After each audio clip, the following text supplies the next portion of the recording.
तो ये है बेटा एल्किल हैलाइड का जो वर्गीकरण के फॉर्म में हमने देखा।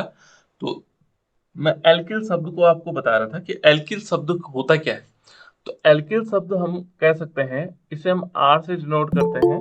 और इस आर से क्या होगा, इसके साथ साथ एक चीज और है कि इस आर को हम मानेंगे कि हमें मालूम है एल्कीन होता है ना।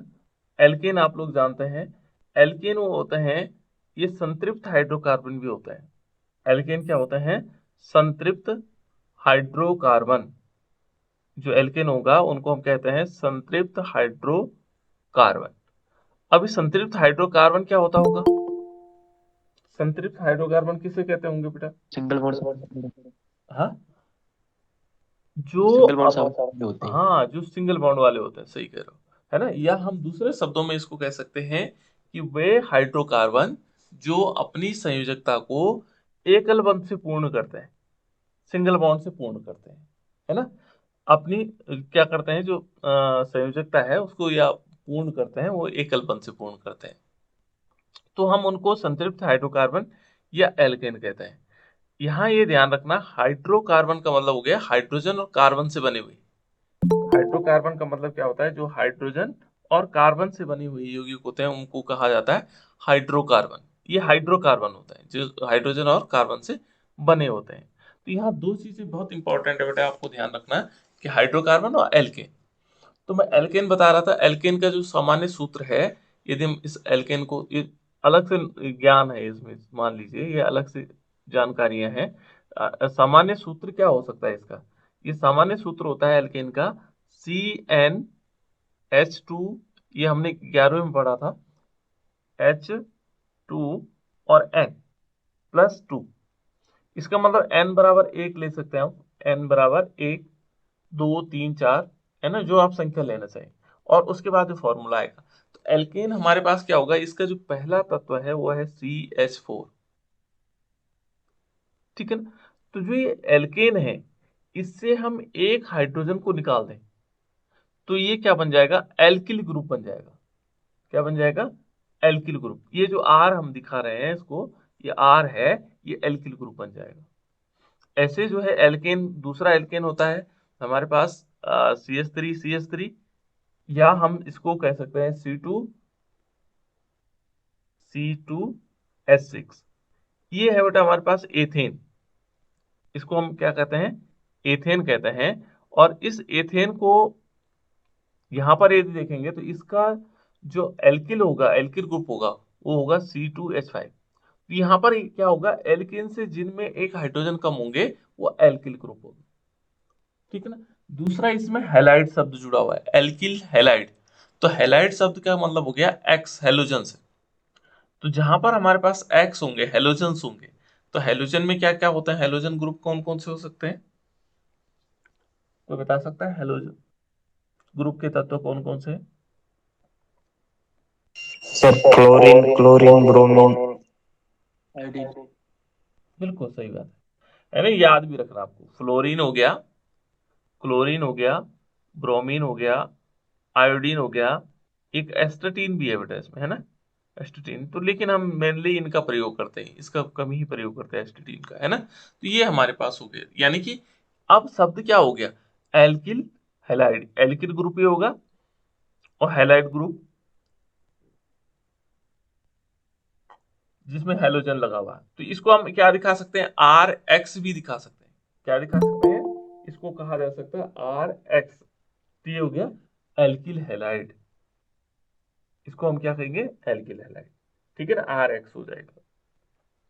तो इस प्रकार से हम इसको एल्किल हैलाइड, तो इसका वर्गीकरण चल रहा था बेटा। तो वर्गीकरण में हमने कहा प्राथमिक, यहाँ पर हम सिंपल यदि जनरल आइडिया में देखेंगे तो यह ध्यान रखना आपको कि एल्किल हैलाइड क्या किसे कहेंगे। यहाँ पर प्राथमिक एल्किल हैलाइड किसे कहेंगे, जहां CH2, देखो CH2 डायरेक्ट किससे जुड़ा होगा, जो कार्बन CH2 डायरेक्ट जुड़ा होगा X से, तो उसे क्या कहेंगे, प्राथमिक एल्किल हैलाइड। जैसे ये हमारे पास CH3X हो सकता है, C2H5X भी हो सकता है, ये भी प्राथमिक वाले में आएगा। देखो कैसे, ये CH3, CH2 और X हुआ, ये जनरल हिसाब है इसका, इस प्रकार से हम देख सकते हैं उनको, ठीक है ना। दूसरा हमारे पास आ जाएगा CH3 CS2 CS2X, ये भी प्राथमिक में आ जाएगा। अब द्वितीयक में कौन आएगा, जहां जो है CH जो है X से जुड़ा होगा। अब CH X से कब जुड़ेगा, यानी कि जिसमें क्या होंगे, जैसे CH3 और ये दोनों किससे जुड़े हुए हैं, CH से जुड़े हुए हैं, और इससे X लग जाए तो ये क्या हो जाएगा हमारे पास, इसको हम कहेंगे द्वितीयक, यानी कि 2 डिग्री भी कहते हैं बेटा इसको, है ना। ये 1 डिग्री एल्किल हैलाइड है, ये 2 डिग्री एल्किल हैलाइड है। और 3 डिग्री एल्किल हैलाइड क्या हो सकते हैं, तृतीयक एल्किल हैलाइड क्या हो सकते हैं, जिनमें जैसे मान लीजिए जो सीधे C से X जुड़ा हुआ हो। अब C से कब X जुड़ेगा, जब C पे 3 एल्किल ग्रुप जुड़े होंगे, 1 2 3, यानी कि एक CH3 यहाँ जुड़ा होगा, दूसरा CH3 यहाँ जुड़ा होगा, और तीसरा CH3 यहाँ जुड़ा होगा, और ये X से जुड़ा होगा। तो ये तृतीयक एल्किल हैलाइड्स हो जाएंगे, है ना। ये मैं कल बता चुका था आप लोगों को। और इसमें हेलो एल्कीन्स भी हैं, ठीक है ना। हेलो एल्कीन्स क्या हो सकते हैं, जो एल्कीन्स हम शब्द कहते हैं वहाँ डबल बॉन्ड होता है, एल्केन वहाँ होता है जहाँ सिंगल बॉन्ड होता है, एल्केन यहाँ एल्कीन है। और इस एल्कीन का यदि हम क्या करेंगे बेटा, सामान्य सूत्र देखें, एल्कीन का जो सामान्य सूत्र मैं इसलिए बता रहा हूँ ताकि आप लोगों को जब प्रतियोगिता परीक्षाओं में भाग लेंगे तो उस समय भी काम आएगा, है ना। तो यहाँ पर एल्कीन का जो सामान्य सूत्र है वो किस प्रकार से आ जाएगा, उसको हम कहेंगे CnH2n, और इसमें हो जाएगा ईन है इसलिए इतना ही रहेगा, ठीक है ना। ये हेलो, अब यहाँ पर क्या होगा, हेलो एल्कीन से, यानी कि इस पे एक्स लगा दें, यानी कि एक्स कब लगेगा इसमें, जब ये होगा CnH2 और इसमें से -1 करना, H करना पड़ेगा, और X लिखा जा सकता है। ये एल्किल हैलाइड का हेलो एल्कीन्स का फॉर्मूला है, ठीक है ना, जनरल फॉर्मूला। हेलो एल्कीन्स का जनरल फॉर्मूला क्या हो जाएगा, इसमें हम 1 प्लस करेंगे और X लिख लेंगे, ये एल्कीन्स का हो जाएगा।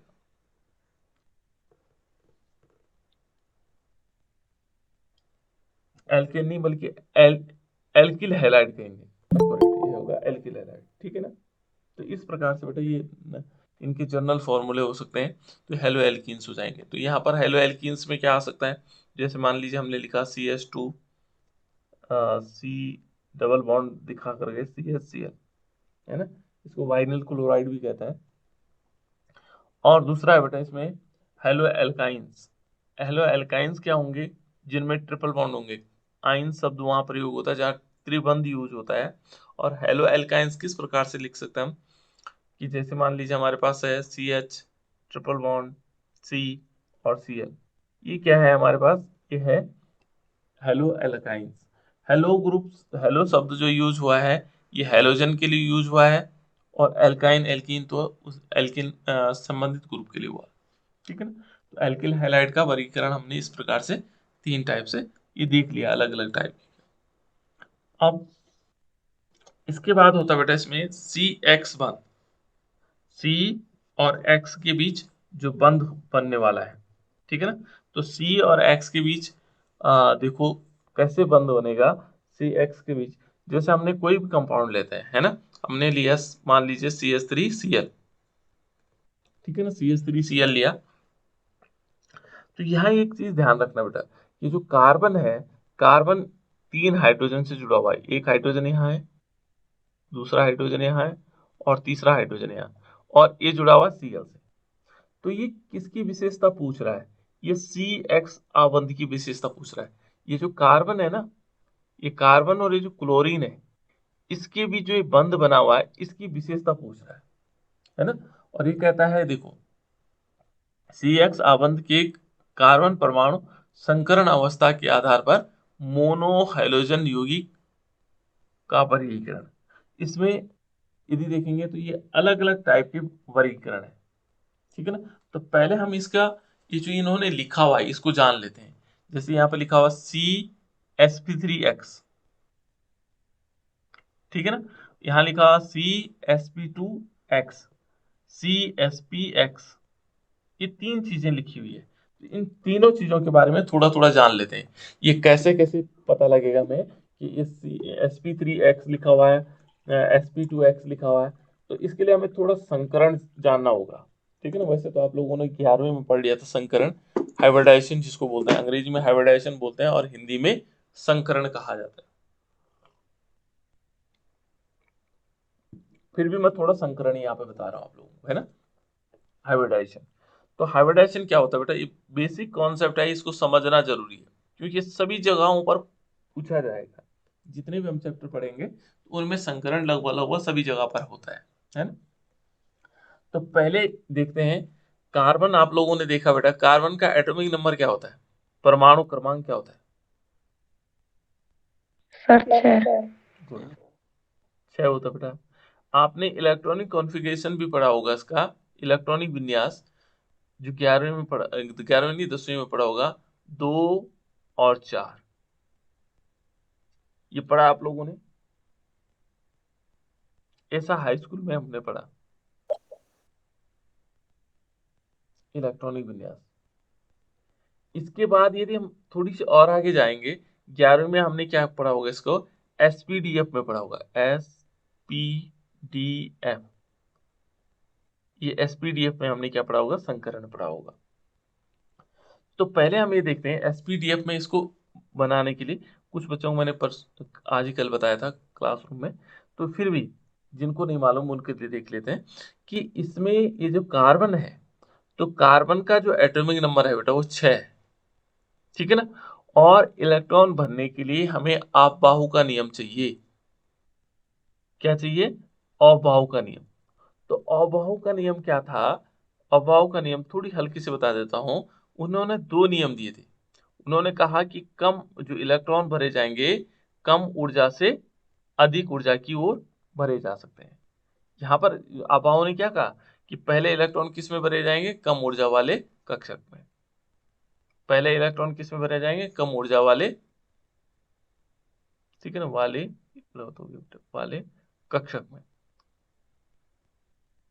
पहला काम उन्होंने ये किया कि जो कम ऊर्जा वाले कक्षक हैं उनमें क्या भरा जाएगा, इलेक्ट्रॉन भरे जाएंगे। ये इलेक्ट्रॉन जो होते हैं, इलेक्ट्रॉन भरने का क्रम बताया था अबाउ ने। ठीक है ना। तो यहाँ यदि देखेंगे तो उन्होंने कहा, अबाउ ने कहा कि कम ऊर्जा वाला कौन सा होगा। जैसे माना यदि हम इसको देखेंगे, ये मैंने बताया था आप लोगों को, इसको हम ऐसे भी लिख सकते हैं, एस, है ना, 1s, 2s, 2p, 3s, 3p, 3d, ठीक है ना, 4s, 4p, 4d and 4f, है ना। फिर क्या करेंगे, 5s, 5p, sorry 5p, 5d और 5f। उसके बाद यहाँ आ जाएगा 6, सॉरी 5 के बाद 6 आएगा, 6s, 6p और 6d। उसके बाद आएगा 7s और 7p। ये एक तरीका था इस टाइप से, फिर उसने ऐसे घुमाते हुए ले आए रेखा, है ना। जब आप लोग ऐसे देखोगे, ऐसे घूमी हुई ऐसी रेखाएं घूमी हुई, है ना, ऐसे करके फिर ऐसे गया, फिर ऐसे गया, फिर ऐसे गया, इस टाइप से, है ना। इस टाइप से उसने आबाहु ने बताया कि जैसे यहाँ से यूं गया, फिर नीचे आया, फिर नीचे से ऊपर गया। देखो बेटा, एक मिनट है, मैं थोड़ा सा इसको सही रूप में दे रहा था, मैंने गलत कर दिया इसको।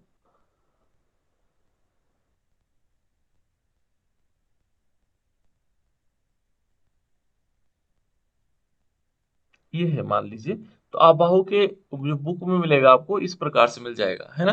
तो किस टाइप से दिखा सकते हैं, देखो यहाँ से ये लाइन यूं गई ऊपर, फिर ये सीधे बिना टच किए हुए यहाँ से आ गई है, फिर ये ऐसे गई, फिर अब बिना टच किए हुए ऐसे आ गई, फिर ऐसे गई, तो फिर बिना टच किए हुए ऐसे आ गई, फिर ऐसे गई, फिर बिना टच किए हुए आ गई, ऐसे।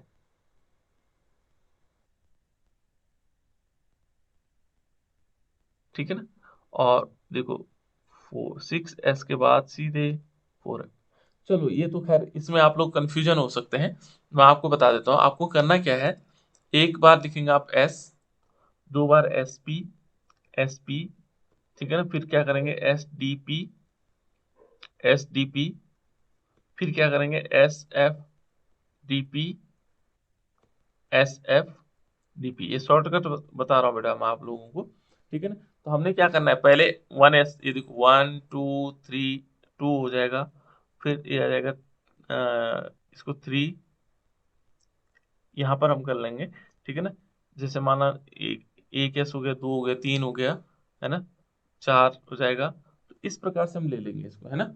और पहले क्या लिखा जाएगा, 1s लिखा जाएगा, फिर 2s लिखा जाएगा, 2p लिखा जाएगा, 3s लिखा जाएगा, 3p लिखा जाएगा, फिर 4s होगा, और फिर 3D 3d आएगा, फिर क्या आएगा, इसको ऐसी 4 इसी ला हाँ 4P 4 हाँ देखो बेटा 1 2 4p, इसको एक लाइन में लिख लेना तब भी आसान रहेगा। एक मिनट है, मैं शुरू से बता देता हूँ, थोड़ा कंफ्यूज है, गड़बड़ हो गई। जैसे मान लीजिए हमने क्या किया, एक लिखा एस, फिर एस पी, फिर एस पी, फिर एस डी पी, फिर क्या किया एस डी पी, फिर एस एफ डी पी, फिर एस एफ डी पी। ये था, ये शॉर्टकट तरीका है, ये कोई किताब में भी नहीं बताया गया है ना। तो इसको हम क्या करेंगे, एस वाले को गिनेंगे। देखो एक एस हो गया, 2 हो गया, 3, केवल एस को गिन रहा हूँ बेटा मैं, है ना, 4 हो गया, 5 6 और 7। अब भाव का नियम बताऊंगा, पी को हम 2 से गिनेंगे, 2 3 4 5 6 और 7। उसके बाद डी को 3 से गिनेंगे, तो डी देखो पहला डी कहाँ आ रहा है, ये आ रहा है पहला डी, है ना, 3 4 5 6। और एफ को 4 से गिनेंगे, तो एफ ये पहला 4 ये जाएगा, एफ यहाँ आएगा 4 और 5। ये बन गया बेटा, है ना। अब ये ध्यान रखना, अभाव के नियम के अनुसार एस में 2 भरे जाते हैं, पी में कितने भरे जाते हैं 6, और डी में 10, एफ 10 में 14 इलेक्ट्रॉन। ये इलेक्ट्रॉन भरने का ये है। तो यदि हम इसमें देखेंगे तो हमें कार्बन परमाणु क्रमांक कितना है, 6।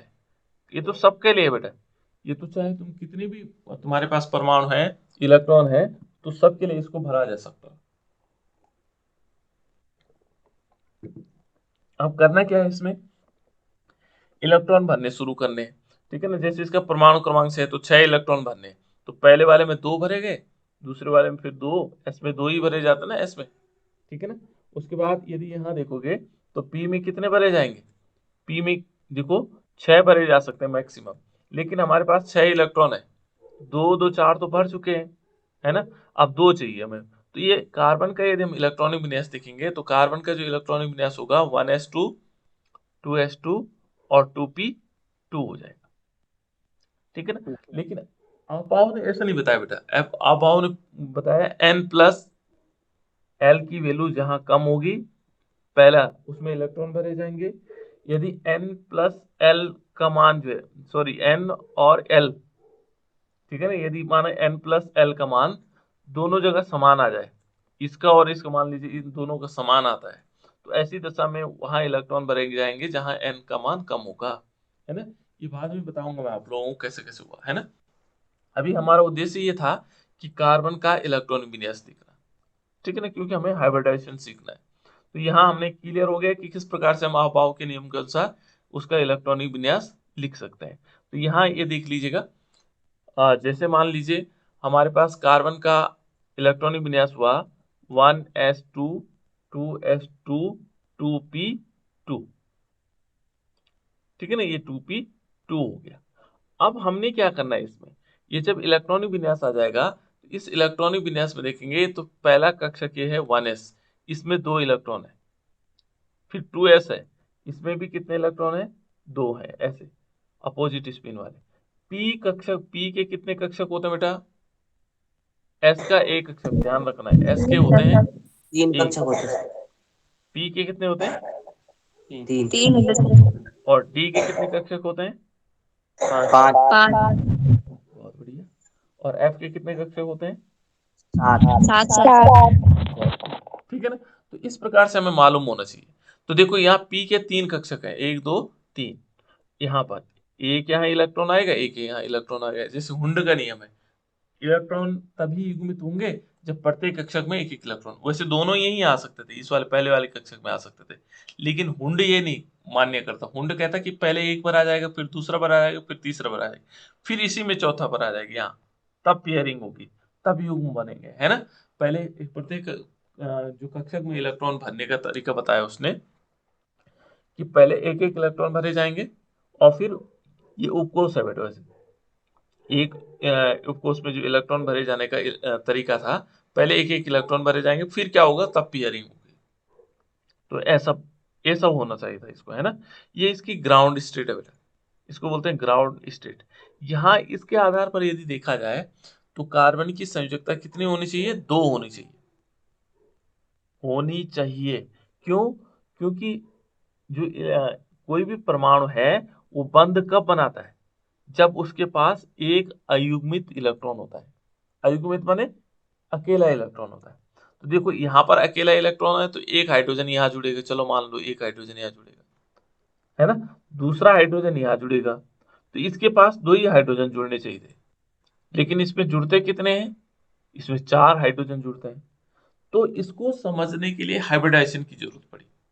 तो हाइब्रिडाइजेशन क्या कहता है, वो कहता है कि ये तो इसकी ग्राउंड स्टेट है, कि जैसे माने ये जब ये कार्बन किसी से अन्य से कोई अभिक्रिया नहीं कर रहा होगा या कोई अभिक्रिया नहीं करेगा, तो उस अवस्था में इलेक्ट्रॉन ये ऐसी अवस्था में रहते हैं। लेकिन जब भी कोई हाइड्रोजन या कोई अन्य तत्व इसके पास में जाता है तो किस प्रकार से अभिक्रिया होती है, ये यहाँ पर ये क्या हो जाता है, उत्तेजित हो जाता है। कार्बन क्या हो जाता है, उत्तेजित हो जाता है। और एक कार्बन उत्तेजित होने का मतलब यहाँ से क्या होगा, एक्साइटेड हो जाएगा, एक्साइटेड स्टेट आएगी, उत्तेजित अवस्था आएगी। और इस उत्तेजित अवस्था में एक इलेक्ट्रॉन यहाँ से जो 2s से एक इलेक्ट्रॉन निकल करके कहाँ चले जाएगा, यहाँ चला जाएगा। देखो अब एक एक्साइटेड स्टेट में क्या हुआ, ये 2 इलेक्ट्रॉन तो यहीं रहेंगे, ठीक है ना। यहाँ पर से एक इलेक्ट्रॉन निकल करके कहाँ चले गया, इस p कक्षक में चले गया। देखो कैसे, इस प्रकार से एक यहाँ आ गया, एक यहाँ आ गया, एक यहाँ आ गया। अब इसके पास 4 अयुग्मित इलेक्ट्रॉन हो गए, अनपेयर्ड इलेक्ट्रॉन हो गए, है ना। तो 4 अयुग्मित इलेक्ट्रॉन होने से क्या हुआ कि अब इससे 4 हाइड्रोजन जुड़ सकते हैं। एक यहाँ जुड़ेगा, एक यहाँ जुड़ेगा, एक यहाँ जुड़ेगा, एक यहाँ जुड़ेगा। लेकिन इससे पहले कंडीशंस और है। क्या कंडीशन है, इस इलेक्ट्रॉन यहाँ देखो बेटा, ये क्या है, 2s है, इसको हम 2s बोलते हैं। ये क्या है, 2p है, इसको क्या बोलते हैं, 2p। ये 2p ऑर्बिटल है, और 2p में कौन सा x वाला है, ये 2py है ना। और ये क्या है, 2pz है। यहाँ जो हमने पढ़ा था ये कम ऊर्जा वाला ऑर्बिटल है, ये क्या है, कम ऊर्जा वाला, ये थोड़ा ज्यादा वाला है, ये उससे और ज्यादा वाला, और ये सबसे ज्यादा वाला, क्योंकि कम ऊर्जा से अधिक ऊर्जा की ओर जा रहा है ना। यहाँ क्या हो रहा है, कम ऊर्जा से अधिक ऊर्जा की ओर आ रहा है। तो अब हमारे पास क्वेश्चन होता है कि जब इनकी ऊर्जा अलग अलग है तो इनमें हाइड्रोजन कहाँ जुड़ेगा, पहले वाला हाइड्रोजन कहाँ जुड़ेगा, लास्ट वाला हाइड्रोजन कहाँ जुड़ेगा, ये जो पहला हाइड्रोजन है ये यहीं क्यों जुड़ेगा, यहाँ क्यों नहीं जुड़ेगा। तो ये बहुत सारे क्वेश्चन आए।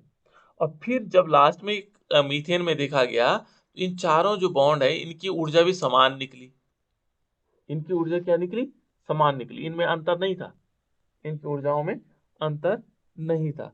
जब हमने इन बॉन्ड को तोड़ा तो इसकी ऊर्जा उतनी, इसकी ऊर्जा उतनी, इसकी ऊर्जा उतनी, इसकी ऊर्जा उतनी।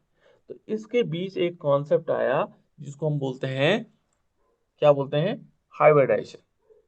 तो हाइब्रिडाइजेशन क्या है, संकरण क्या है, संकरण वो कहते हैं बेटा, संकरण ये है संकरण, ठीक है ना। संकरण, संकरण किसे कहते हैं, तो संकरण कहते हैं कि भिन्न भिन्न ऊर्जा वाले ऑर्बिटल, देखो ये भिन्न ऊर्जा वाला था, ये भी भिन्न ऊर्जा वाला था, ये भी भिन्न ऊर्जा वाला था, ये भी भिन्न ऊर्जा वाला था, ये सब अलग अलग ऊर्जा वाले, भिन्न भिन्न ऊर्जा वाले ऑर्बिटल परस्पर मिलकर के समान ऊर्जा वाले नए ऑर्बिटल का निर्माण करते हैं, उसे हम कहते हैं संकरण।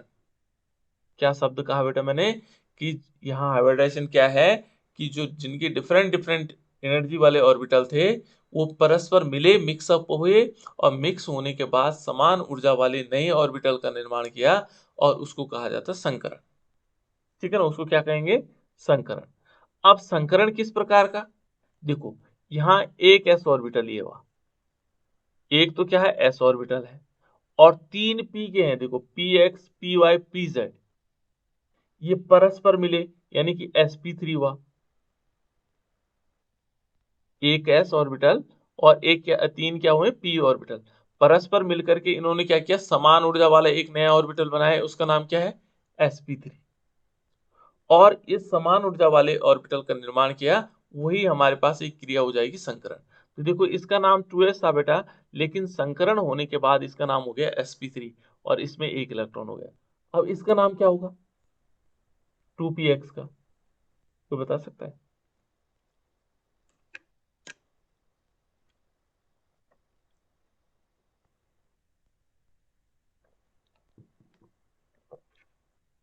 उसका वही होगा। हाँ बिल्कुल वही होगा, ठीक है बेटा, इसका नाम भी sp3 होगा। अब वो संकरण में अलग अलग नाम नहीं होंगे, अब नाम एक हो गया, यही है संकरण, ठीक है ना, और इसमें भी एक इलेक्ट्रॉन होगा। इसका नाम भी क्या होगा 2px का, इसका नाम भी sp3 होगा और इसमें भी एक इलेक्ट्रॉन होगा। ये भी इसका नाम क्या होगा sp3 और इसमें भी एक इलेक्ट्रॉन होगा। तो देखो बेटा यहाँ पर जो ये sp3 दिखा रहा है, ये संकरण की अवस्था दिखा रहा है। ऐसा कार्बन जिसमें क्या होंगे, sp3 हाइब्रिडाइजेशन हो रहा होगा, उसके साथ x जुड़ेगा। तो इस ये किसके लिए आया, इसका मतलब जो sp3x बंध आबंध है, ये किसके लिए है, ये हमारे पास एल्केन के लिए है, क्योंकि sp3x जो हाइब्रिडाइजेशन होगा वो किस में होगा, एल्केन्स में होगा। यानी कि एल्केन कहेंगे जिसमें क्या होंगे, इस टाइप से एक Cl लगा होगा और बाकी तरफ जैसे मीथेन है, मेथिल क्लोराइड है, इसमें जो है sp3, ये जो बॉन्ड बनेगा यहाँ पर हम दिखाएंगे इसको, ये होगा sp3x, ये है बेटा sp3x बॉन्ड, है ना, C sp3x बॉन्ड ये वाला, ठीक है ना। तो यहाँ पर क्योंकि पार्टिसिपेशन, यहाँ ध्यान रखना, यहाँ एक s ऑर्बिटल और 3 p ऑर्बिटल ने क्या लिया, भाग लिया किसमें, हाइब्रिडाइजेशन में। दूसरा हमारे पास ये है sp2। अब इस बंध की विशेषताएं बताऊंगा मैं आप लोगों को कैसे कैसे हो सकता है, इसमें कुछ और चीजें भी, ठीक है। ये तो समझ में आ गया ये sp3x कैसे लिखा हुआ है, ये क्लियर बात समझ में आ गई होगी। अब दूसरे वाले में देखते हैं बेटा, दूसरे वाले में लिखा हुआ है इन्होंने, वो क्या लिखा हुआ है, sp2x। अब ये sp2x कैसे हो सकता है, हमने कार्बन लगा हुआ, इसमें कार्बन भी है, इसी में कार्बन है। तो यहाँ देखो बेटा, जो कार्बन है, कार्बन का परमाणु क्रमांक है 6 है, ठीक है ना, और इस परमाणु क्रमांक में जैसे मान लीजिए CH2 डबल बॉन्ड CH2, और CH2 ना होकर के CHCl हो जाए, जैसे vinyl chloride CH2 double bond CHCl हो जाए, ये हमारे पास एक कंपाउंड है। इस वाले में क्या देखा जाए, तो इसमें जो कार्बन परमाणु है, कार्बन परमाणु में इस प्रकार से लगे हुए हैं, ये देखो C, एक हाइड्रोजन इस टाइप से लगा हुआ है, एक हाइड्रोजन यहाँ लगा हुआ, फिर डबल बॉन्ड है बीच में, फिर C, एक हाइड्रोजन ऊपर लगा हुआ है, एक Cl लगा हुआ। देखो बेटा इसके पास भी 4 बॉन्ड है, बॉन्ड तो 4 है, और इसके पास भी 4 ही बॉन्ड थे, जो CH3Cl वाला, इसमें भी क्या थे, 4 बंध थे। हाइब्रिडाइजेशन की कंडीशन वैसी ही होगी जैसे हमने पहले किया था, लेकिन यहाँ थोड़ा सा अंतर है कि कार्बन जो परमाणु होगा वो जैसे 1s2 2s2 2p2, ये हमारे पास हुआ। यहाँ हम हाइब्रिडाइजेशन इससे देखते हैं, ये ग्राउंड स्टेट में होगा, दो दो इलेक्ट्रॉन यहाँ होंगे और इसमें 3 इलेक्ट्रॉन होंगे, 1 2 3, ठीक है ना। एक्साइटेड स्टेट, एक्साइटेड सॉरी भाई, यहाँ पर 2 हो जाएंगे, फिर 3 एक्साइटेड स्टेट बता रहा हूँ सीट डायरेक्ट, है ना, ये एक्साइटेड स्टेट, बाकी तो आप लोगों को पता है ना, एक्साइटेड स्टेट इस टाइप से हो जाएंगे। तो इसके पास 4 इलेक्ट्रॉन हो गए। यहाँ क्या होता है बेटा, देखो जो एक कार्बन है वो दूसरे कार्बन से, एक तो इसमें सिंगल बॉन्ड पहले वाला है जिसको हम सिग्मा बॉन्ड बोलते हैं, और दूसरा है पाई बॉन्ड। एक इसमें क्या है, एक सिग्मा होता है, एक पाई होता है। तो जो पाई बॉन्ड होते हैं, पाई बॉन्ड ऐसे बनते हैं बेटा, सिग्मा बॉन्ड बनते हैं, जैसे माने इनके आकार देखोगे ना, इनके आकार, तो जो s ऑर्बिटल होता है उसका आकार गोल होता है, स्फेरिकल से ऐसा गोल होता है। जो p ऑर्बिटल होते हैं उनके 3 प्रकार के होते हैं, है ना। एक होगा यदि एक्स एक्सिस पर है ऐसे वाला, तो ये डम्बल शेप होता है, डमरू के आकार का, ऐसे शिव जी भगवान का डमरू जैसे होता है ना। ये डम्बल शेप है, ये पी एक्स है क्योंकि ये कौन से एक्स एक्सिस पर है। पी वाई, वाई एक्सिस मान लीजिए ये हमने ऐसे वाला, ये ऐसे डमरू के आकार पी ऑर्बिटल है, ठीक है ना। पी जेड, पी जेड कैसे होगा, तिरछा होगा, यानी कि जैसे ये खड़ी सीधी लाइन है तो ये तिरछा हो जाएगा ऐसे, है ना। तो ये क्या होगा, पी जेड। तो ये तीन ऑर्बिटल है। यहाँ ध्यान रखना बेटा, सिग्मा और पाई बॉन्ड का प्रोसेस क्या है, यदि क्या होंगे पार्सली जुड़ेंगे, पार्सली माने एक दूसरे के साइड में जुड़ेंगे, तो वो क्या बनाते हैं, पाई बॉन्ड बनाते हैं। ऐसे यदि माना ऐसे खड़े में या ऐसे में जुड़ जाए कोई दूसरा ऑर्बिटल, तो ये पाई बॉन्ड बनाते हैं। और ये दुर्बल होते हैं बेटा, कैसे होते हैं, दुर्बल होते हैं, प्रबल बॉन्ड नहीं होते हैं, दुर्बल बॉन्ड होते हैं, ठीक है ना। तो यहाँ ये दुर्बल है। और जो सिग्मा बॉन्ड होते हैं, जैसे मान लीजिए हमने एक ये लिया और दूसरा भी ऐसे ले देते हैं, ऐसे जुड़ा हुआ, तो ये क्या है, सिग्मा बॉन्ड, सिग्मा ऐसे दिखाते हैं, सिग्मा बॉन्ड। ये क्या होते हैं, प्रबल बॉन्ड होते हैं, ठीक है ना, ये प्रबल बॉन्ड होते हैं। और ये क्या होते हैं, दुर्बल वाले जो पार्श्वली जुड़ते हैं। तो ये कहता है कि जो पाई बॉन्ड है वो संकरण में भाग नहीं लेते हैं, क्योंकि क्यों नहीं लेते होंगे, क्योंकि उनकी ऊर्जा भिन्न होती है। संकरण में वही ऑर्बिटल भाग लेगा जिसकी ऊर्जा समान होगी। तो यहाँ जो पाई होगा, पाई होगा यानी कि पी वाई मान सकते हैं इसको, वो क्या नहीं लेगा, संकरण में भाग नहीं लेगा। तो इसमें से एक को एक को हम क्या मान लेते हैं, चलो मान लीजिए ये हमने मान लिया कि ये पी वाई है ना, पी वाई है, इसका मतलब ये संकरण में भाग नहीं लेगा। तो कितने संकरण में कितने भाग ले रहे हैं, एक एस ऑर्बिटल और दो पी ऑर्बिटल भाग ले रहे हैं, देखो। तो ये क्या हो जाएगा, sp2 संकरण हो जाएगा। इसमें यहाँ पर क्या हो जाएगा, इसका नाम भी sp2 हो जाएगा, इसमें 1। क्यों, क्योंकि जो पाई ऑर्बिटल है वो संकरण में भाग नहीं ले रहा है, क्योंकि इसमें पाई ऑर्बिटल की ऊर्जा भिन्न होती है, सिग्मा ऑर्बिटल की ऊर्जा भिन्न होती है। तो यहाँ ये समझ में आ गया। अब ये जो डबल बॉन्ड वाले होते हैं बेटा, उसमें एक सिंगल बॉन्ड होता है, एक डबल बॉन्ड होता है। और जो सिंगल डबल एक जो इसमें जो डबल बॉन्ड में जो एक सिग्मा बॉन्ड है वो तो भाग लेगा, लेकिन पाई बॉन्ड नहीं लेगा। अब ऐसे ही है बेटा तीसरा वाला, यदि हम देखेंगे C H triple bond C C L. अब यहाँ देखो, इस वाले कार्बन में क्या होगा, इस वाले कार्बन में तीन बॉन्ड है, ट्रिपल बॉन्ड है, और सी सी एल लगा हुआ। ये तो सिग्मा बॉन्ड है, ये भी सिग्मा बॉन्ड है, इससे तो कोई दिक्कत नहीं। यहाँ तीन बॉन्ड में से एक सिग्मा है बेटा और दो क्या है, इसमें पाई है। और मैंने कहा था अभी कि पाई बॉन्ड क्या करते हैं, पाई बॉन्ड संकरण में भाग नहीं लेते हैं। तो यहाँ देखो, पाई बॉन्ड दो नहीं भाग लेंगे, अब कितने बचे इसके पास, इसके पास दो ही बॉन्ड तो बचे, एक और दो, है ना, दो बॉन्ड बचे। इस वाले कार्बन में क्या होगा, कार्बन परमाणु क्रमांक तो उतना ही रहेगा, ठीक है ना, 1s2 रहेगा, 2s2 रहेगा, 2p2 रहेगा, है ना। यहाँ यदि ग्राउंड स्टेट में देखेंगे इसको, ग्राउंड स्टेट, ये है ग्राउंड स्टेट, तो ग्राउंड स्टेट में इसमें कितने इलेक्ट्रॉन है, दो। यहाँ कितने हो जाएंगे, यहाँ चार। एक और एक, है ना, पहले एक और एक देखते हैं, है ना। एक्साइटेड स्टेट में देखेंगे तो यहाँ कितने हो जाएंगे, यहाँ भी एक हो जाएगा, ठीक है ना। यहाँ यदि देखेंगे तो यहाँ कितने हो जाएंगे, यहाँ होंगे तो चार ही, ऐसे होगा। लेकिन इसमें से क्या होगा, केवल दो ही भाग लेंगे, किसमें, संकरण में। दो क्यों नहीं लेंगे, क्योंकि वो पाई बॉन्ड है और उनकी ऊर्जा भिन्न है, या भिन्न अलग अलग, ये जिनकी ऊर्जा अलग होती है वो पार्टिसिपेट नहीं करते किसमें, संकरण में। इसलिए क्या हो जाएगा, देखो एक एस का है और एक पी का है, तो ये हो जाएगा एसपी। देखो बेटा यहाँ एसपी है। अब ये समझ में आ रहा होगा आप लोगों को कि जैसे C S P three X, तो हम खट से समझ जाएंगे कि एल्किन की बात कर रहे हैं, ठीक है ना। देखो CsP2X, इसका मतलब वो एल्कीन की बात कर रहा है। CsPX, इसका मतलब वो एल्काइन की बात कर रहा है, ठीक है ना। तो ये तीन प्रकार के बंध हमारे पास होंगे।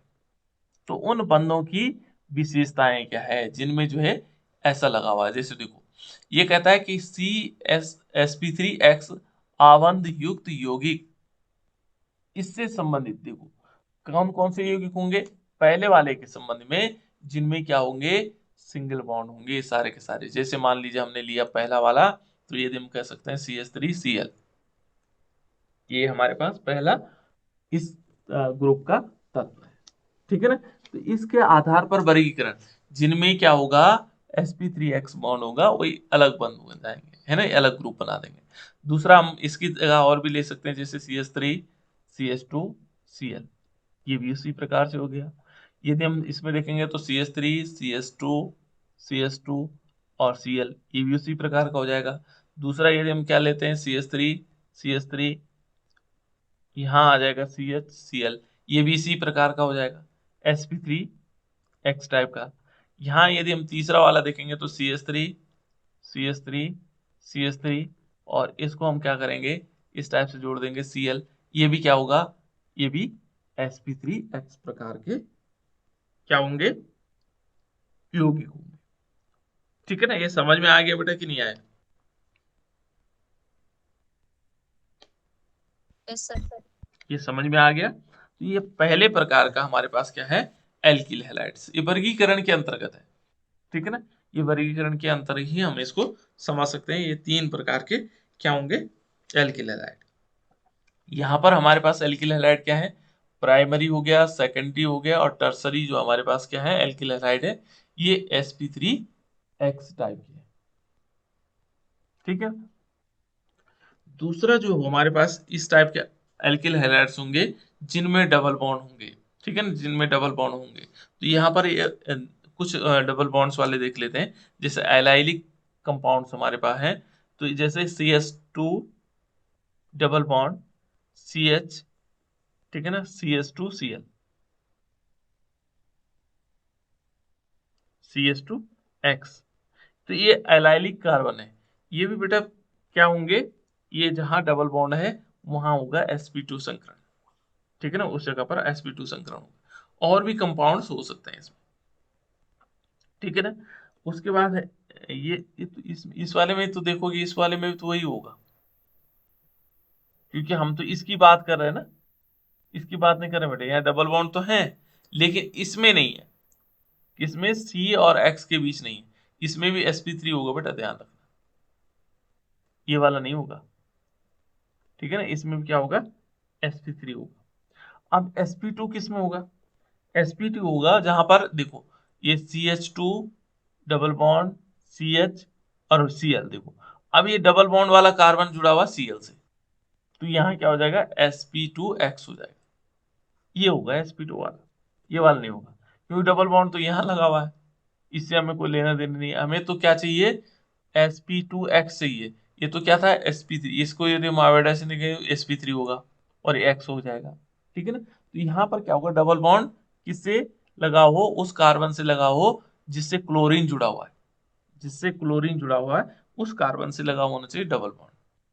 ठीक है ना, तब हमारे पास एक कंपाउंड, जैसे माने इसी को हम ऐसे भी लिख सकते थे, CH3 CH double bond CH और Cl, तब क्योंकि देखो इस CH से डबल बॉन्ड लगा हुआ है, ये देखो ये जिससे क्लोरीन जुड़ा हुआ है उसे डबल बॉन्ड, तो ये क्या हो जाएगा sp2, ये क्या हो जाएगा sp2x टाइप के।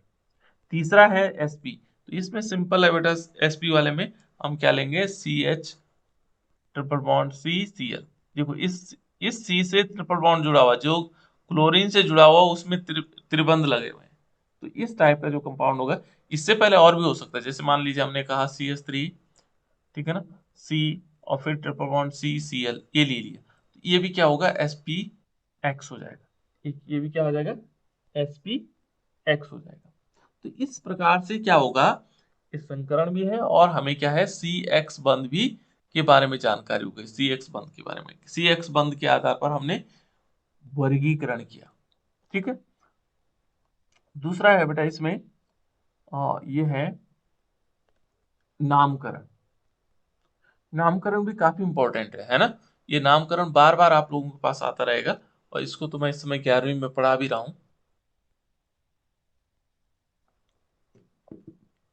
यहाँ हम उतना डिटेल में नहीं पढ़ाएंगे, हम वो बताएंगे केवल हेलो एल्केन्स का नामकरण। तो नामकरण की पद्धतियां भी लगभग लगभग सेम होती है। एक सामान्य पद्धति होती है जिनको हम सामान्य नाम कहते हैं।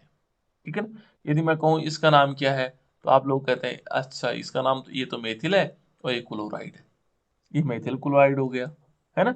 इनको एक प्रकार से ये हमारे घरेलू नाम है, जैसे हम प्रत्येक व्यक्ति को देखते हैं तो उसका नाम अलग अलग प्रकार से हो सकते हैं। तो जैसे CH3Cl लिया हमने तो ये कहा घरेलू नाम है ना।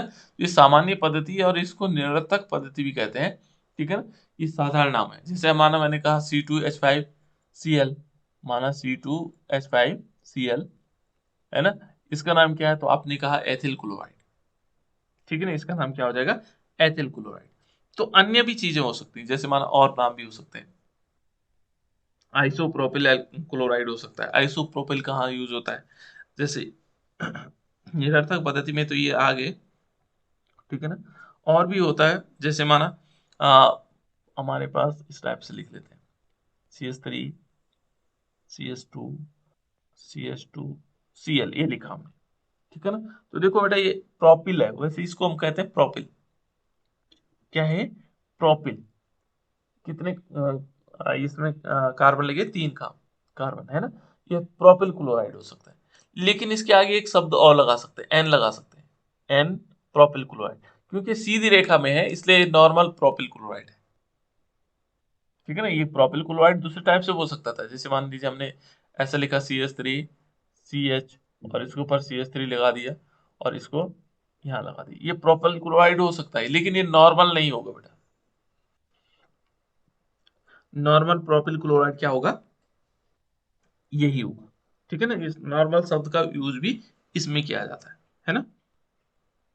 दूसरा हमारे पास जैसे ये वाला है, तो ये कौन सा वाला है, ये प्रोपिल क्लोराइड, तो ये ठीक है नॉर्मल वाला। ये कौन सा प्रोपिल क्लोराइड है, इस प्रकार के जो प्रोपिल क्लोराइड होगा CH से X जुड़ा हुआ है, तो इसको बोलेंगे आइसोप्रोपिल क्लोराइड।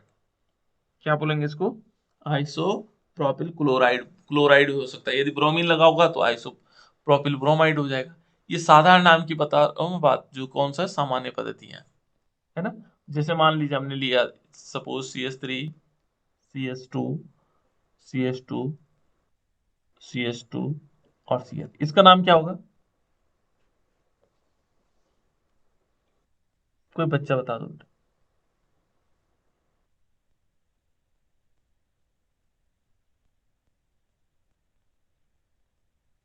किसी को नहीं आ रहा, देखो 1 2 3 4 ब्यूट शब्द आएगा इसके, तो ब्यूटिल क्लोराइड। इस साधारण नाम क्या होगा, ब्यूटिल क्लोराइड। और ब्यूटिल क्लोराइड कैसे वाला है, ये नॉर्मल वाला है, नॉर्मल, ठीक है ना, ब्यूटिल क्लोराइड, ठीक है ना, butyl chloride, normal butyl chloride, है ना। तो नॉर्मल ब्यूटिल क्लोराइड हो गया। तो अब यदि हम इसको देखो दूसरे रूप में लिख सकते हैं, जैसे माना हमने कहा CH3CH, है ना। मान लीजिए हमने CH और इसके ऊपर CH3 लगा देते हैं, है ना। और यहाँ आगे आ सकता है इसमें कुछ आइसो कंपाउंड बन सकता है एक CH2 एंड CH2, ये होगा। लेकिन इसको हम क्या कहेंगे, ये शब्द किस प्रकार से आ जाएगा, आइसो। देखो इसमें आइसो, ये आइसो शब्द आया बेटा, है ना। आइसो ब्यूटिल क्लोराइड, इसको नाम क्या हो जाएगा, आइसो ब्यूटिल क्लोराइड। है तो ब्यूटिल ही है, 1 2 3 4 एक कार्बन श्रृंखला के आधार पर नहीं, इसको बोलेंगे आइसो ब्यूटिल क्लोराइड, ठीक है ना। अब आइसो ब्यूटिल क्लोराइड, इसको इस CH3 को यहाँ लगा दो, तो देखो ये भी ब्यूटिल क्लोराइड है। देखो जैसे कैसे, CH3 ये और C, हमने एक CH3 ऊपर लगा दिया, एक CH3 नीचे लगा दिया, है तो ब्यूटिल ही, इसमें 4 कार्बन है, तो ये है तो ब्यूटिल है, ठीक है ना। लेकिन इसको क्या बोलेंगे, इसको बोलेंगे neo butyl chloride. Neo, neo शब्द आएगा बेटा, neo butyl chloride, butyl chloride.